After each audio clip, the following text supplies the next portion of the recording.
Northrend has been a part of the series since Warcraft 3, and as a result actually has a considerable amount of characters and history tied to it, a fact that will be very much put on display throughout this video as we go and look at some of the interesting spectacles and oddities of its ancient landscape.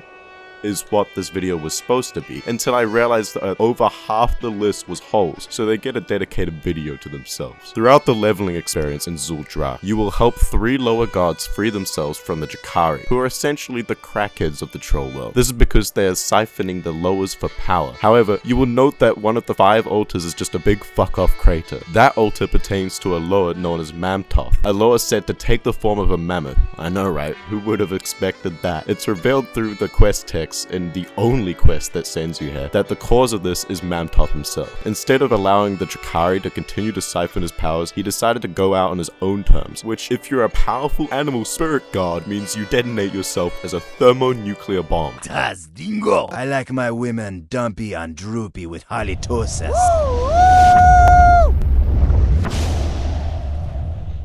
Next is probably one of the most captivating sites on this list. It's a location called Thunderfall in Storm Peaks, located here on the map. From above, it looks as if it's yet again a big fuck-off crater, but you've probably noticed something else as well. Taking a closer look reveals frozen frost dwarves with ballistas fighting to take down frozen ice giants. However, that isn't all. It appears as if they are frozen in time itself, as there are corpses of dwarves suspended in the air with nothing holding them up at all. This somewhat gets explained in a quest chain, in which you speak to the current king of the frost giants and he sends you to Thunderfall to gather the parts of a horn. However, this transforms the area by adding ghostly apparitions of the frozen warriors.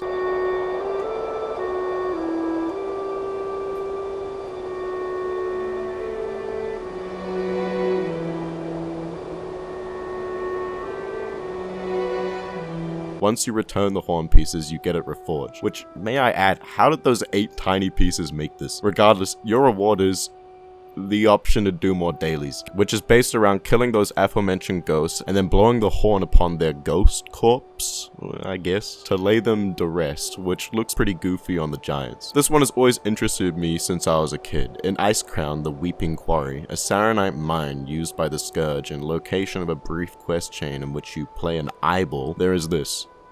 Now, what the fuck is that? It's most commonly agreed that it is most likely to belong to Yogg-Saron, as he is an old god buried under Northrend, and it's said that his true size spans across at least the continent of Northrend, and considering his main gag as having 1,000 mouths, or as he prefers, maws, this could very well be one of them. It's also worth mentioning, as it adds substantial credence to the theory, that Saronite is 100% confirmed to be the blood of Yogg-Saron, and considering the fact that it is within the Saronite mine, as I've already mentioned, it seems highly likely. Another neat detail is the ability to go visit where the Lich King raised Sindragosa, the undead dragon, aka the Frost Queen, in the Wrath of the Lich King cinematic trailer. That's located here on the map. There is also a quest you can undertake, in which I forgot to hit record until way too late, but you can witness the raising in-game as well. On top of that, there are a couple dailies that allow you to complete their objectives here. The last hole on this list is likely the largest overall, but also the centerpiece of his own, that being Shalazar Basin. This hole is known as River's Heart, likely due to the fact that all the rivers in the zone lead here, as you can see on the map. Notably, there is a cold weather flying trainer here, and it's a quest hub, so I'm not going to cover everything in that regard. There is a rainbow here, and its will to exist is comparable to my will to procrastinate. It is unceasing. You'll likely find people fishing here as well, as it is the host of the Ghost Fish, an objective for one of the fishing dailies. Here's some bonus screenshots of a guy trying to buy some weed from me through WoW.